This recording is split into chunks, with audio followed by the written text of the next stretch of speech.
문제는 노력에도 불구하고 큰 적이 나타날 수 있다는 겁니다. 오늘 주제인 암처럼 말이죠. 이 현대인에게 가장 위협적인 질병이 뭐냐고 묻는다면 아마 가장 첫 번째로 꼽을 수 있는 게 암이라고 생각합니다. 현재 밝혀진 암 종류만 해도 200개 이상, 그리고 전 세계 사망자를 통틀어 봤을 때 6명에 1명꼴이 암으로 사망했다고 합니다. 그리고 지금껏 그래왔듯이 앞으로도 암 환자는 꾸준히 증가할 추세라고 생각합니다. 우리나라도 예외는 아니죠. 이 한국인이 기대 수명까지 산다고 했을 때 남자는 5명 중에 2명, 여자는 3명 중 1명이 죽기 전 암에 걸릴 수 있다고 합니다. 특히 그중에서도 더 주목해야 할 점은 여성 암 발생률의 변화인데요. 지난 20년 사이에 유방암이 3배 가까이 증가했고요. 갑상선암은 무려 6배나 증가한 것을 확인할 수 있습니다. 그만큼 암이 이제 흔한 병이 됐다고 볼 수 있겠습니다. 네, 맞습니다. 이제 과학기술과 의학이 저희가 놀랄 만큼 발전했는데도 불구하고 또 그리고 사람들의 생활 수준이 높아졌으면 어지간한 질병은 이제 발병률이 감소하게 되거든요. 네. 그런데 이상하게 암은 오히려 발생률이 증가하고 있다. 그게 저는 이상하다고 생각됩니다. 네. 그러고 보니까 술, 담배 안 하고 운동 열심히 하고 음식도 몸에 좋은 걸로 챙겨 먹고 있는데 암에 걸렸다. 이런 분들을 종종 볼 수 있거든요. 이건 암 원인은 역시 유전적인 영향이 크다. 이렇게 봐야 되는 겁니까? 네, 지금까지 밝혀진 바에 따르면요, 암을 유발하는 유전자 돌연변이의 약 5% 정도가 유전적 요인이라고 합니다. 그리고 생활 습관 및 환경적인 요인이 약 29% 정도고요. 나머지 66%가 무작위로 생긴다고 합니다. 그러면 열심히 관리하는 게 소용없다. 이렇게 들릴 수도 있는 거거든요. 네, 그러면 이렇게도 한번 저는 생각해 볼 수 있을 것 같습니다. 과연 그동안 했던 노력이 정답이었을까요? 운동도 식단 관리도 열심히 한다고 노력을 하셨지만 정작 암에 취약할 수밖에 없는 빈틈이 있었던 것은 아닌지 확인해 볼 필요가 있다고 저는 생각이 듭니다. 자, 여기 건강을 위해 평소에도 꾸준히 노력해왔다는 두 사람이 있습니다. 과연 그 노력이 정답이었을지 현재 건강 상태부터 확인해 보기로 했습니다. 가장 기본적인 혈압 측정과 제성분 검사 및 혈액 검사 외에 악성 종양을 선별 진단할 수 있는 종양 표지자 검사를 진행했는데요. 네, 안녕하세요. 네, 안녕하세요. 광묘수님 먼저 좀 결과 봐드리면은 염증 수치도 좀 높게 나오셨고요. 혈중 마그네슘 농도도 정상 범위보다 조금 낮게 나오셨어요. 그래서 마그네슘 관리도 좀 필요하신 것 같습니다. 이기혜님은 종양 표지자 검사를 했는데 이제 난소암이랑 췌장암 종양 표지자가 약간 조금 높게 나왔어요. 뭐 이게 물론 높다고 해서 무조건 다 암이 걸리는 건 아니지만은 가능성이 있기 때문에 계속 추적 관찰하시고, 만성 염증은 끝은 항상 종착역은 우리가 암이라고 하거든요.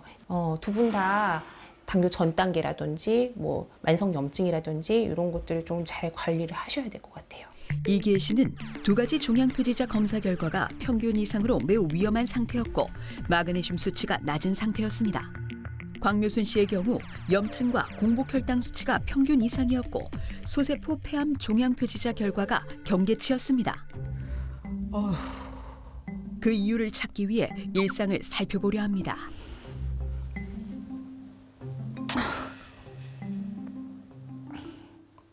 늘 그랬듯이 오늘도 건강관리에 힘쓰는 이기혜 씨.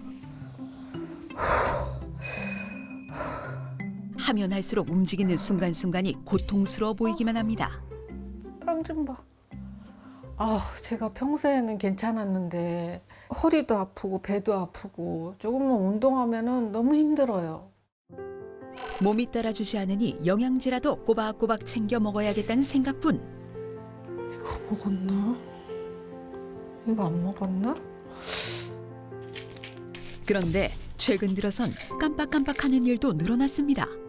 각종 비타민의 유산균까지 챙기는 가지수는 점점 늘어가는데 말이죠. 이기혜 씨의 몸에 무슨 일이 벌어지고 있는 걸까요? 50대가 되면서 별다른 이유 없이 자주 속이 더부룩하고 윗배가 불편하더라고요. 그런데 병원에 가니까 간 혈관종이라고 하더라고요.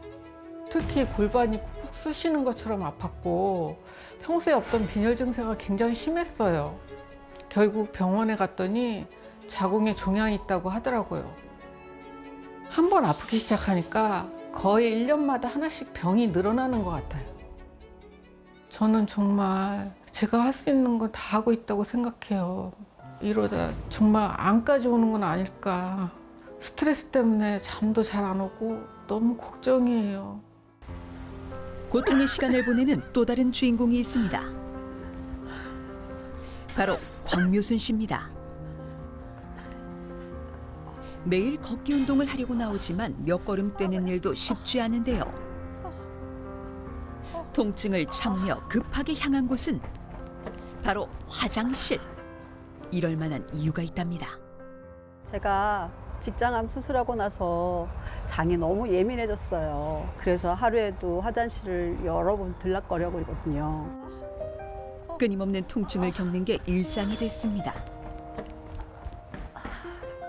불과 4년 전만 해도 활발하게 어린이집을 운영하며 누구보다 열심히 살았던 묘순 씨. 평온했던 그녀의 삶에 갑작스레 들이운 절망의 그림자. 직장암 4기라는 믿기 힘든 진단이었는데요.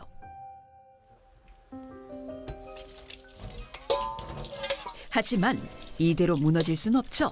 암을 이겨내기 위해 몸에 좋다는 식재료들을 하나하나 찾아먹는 묘순 씨. 다양한 영양소를 골고루 섭취하기 위해 녹색 채소를 빠뜨리는 일은 없답니다. 시금치가 암에 좋다고 해서 종종 챙겨 먹고 있어요.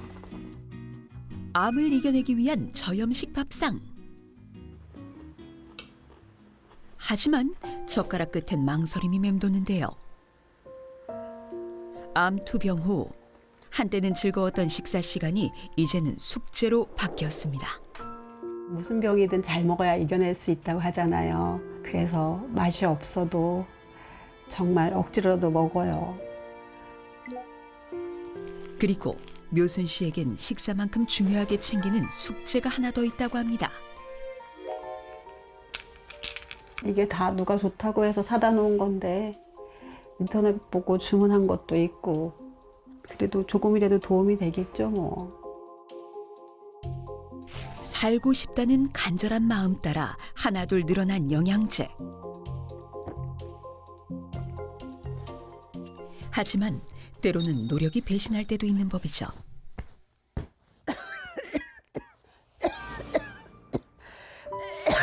직장암 투병 중 조금씩 일상을 회복해가던 차에 믿을 수 없는, 아니 믿고 싶지 않은 일이 또 생긴 겁니다. 제가 직장암 수술하고 좀 괜찮아졌나 싶었는데 2년 만에 다시 폐로 전이됐다고 하는 거예요. 이번엔 폐암이 그녀의 발목을 붙잡았습니다. 이제는 조금만 움직여도 숨이 차고 기침이 시도 때도 없이 나와요. 요즘 같은 때는 밖에서 생활하기도 너무 힘들어요. 호흡기도 계속 들고 다녀야 한다고. 그보다 더 견디기 힘든 것은 암이 언제라도 또다시 전이되고 재발할 수 있다는 두려움인데요. 직장암 때는 그냥 용종이라는 걸 발견하고 크게 별로 놀라지 않고 그냥 나하고 무관한 일이라고 생각이 들었었는데 폐암 때는 이게 나한테 사망 선고를 내리는 그런 느낌인 거예요. 그래서 정말 너무 슬프고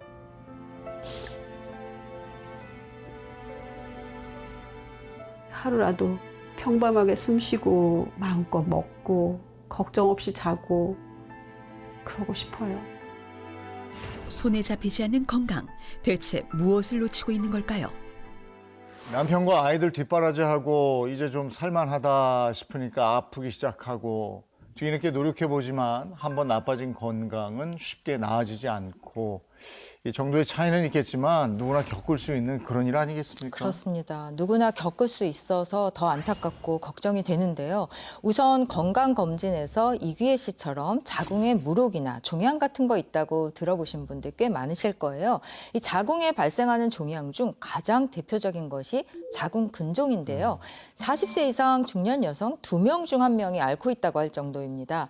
이 자궁 근종은 대부분은 생명에 지장이 없는 양성 종양이지만 있지만 완경 이후에 새롭게 발생하거나 기존에 있던 근종의 크기나 모양이 바뀌면 이 악성으로 바뀌는 경우가 있어서 조심하셔야 되고요. 그런데다 이 이규희 씨는 간을 시작으로 자궁, 폐 이렇게 매년 하나씩 늘어났다고 하죠. 특히 50세 이후에는 폐암의 위험이 커서 폐결절이 발견되면 더 조심하셔야 됩니다. 예. 광묘순 씨는 2년 만에 직장암이 폐로 전이가 됐다고 하는데 이 장하고 폐하고 한참 떨어져 있는 것 같은데 어떻게 이게 암이 전이가 될 수 있었죠? 네, 직장암은 대장암 중에서도 다른 장기로 전이가 쉬운 편입니다. 보통은 직장과 인접한 방광이나 질, 주변 신경에 전이가 쉽지만은 암이 꽤 진행된 상태에서는 폐로 전이되는 경우도 많습니다. 직장의 혈관과 림프관이 직접 폐로 연결되어 있어서 암세포가 폐로 전이될 가능성이 높아지는 겁니다. 네. 암 환자의 주요 사망 원인이 바로 전이암이라고 들었습니다. 네, 한 연구에 따르면 전이는 암 사망 원인의 약 90%를 차지한다고 합니다. 폐나 간, 뇌, 뼈와 같이 혈액 공급이 풍부하다든지 림프 순환이 잘 되는 곳으로 잘 전이가 일어나게 됩니다. 폐암으로 진단된 환자 사례 중에서 41.4% 정도가 전이한 것일 만큼 암 전이의 흔한 장기지만 폐로 전이된 암의 경우에는 상균율이 12.9%에 불과할 정도입니다.